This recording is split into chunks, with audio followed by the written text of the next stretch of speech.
Well, looks like we're not gonna get an exhaust done today because it's bad here, hole there, and now it has a hole there, so it can't even be patched. A little bit out of my price range right now, so it's definitely not gonna get done today.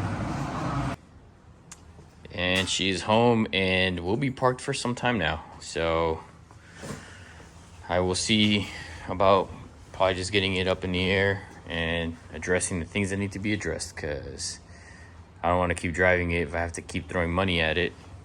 And if I want to keep throwing money at it, I gotta stop driving it so I can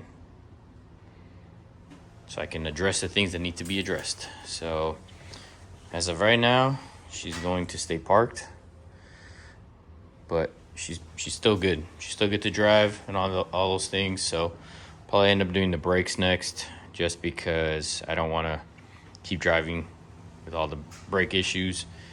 And the ABS, or sorry, the engine light is on because of the speed sensor, so I got to replace those. Probably replace the brakes and do the rear disc conversion. I already started taking it apart, so clean this. So I have the other one in there, so I have to take it apart, clean it, rebuild it, because I want everything to be fresh, and paint it. So we'll see how things go.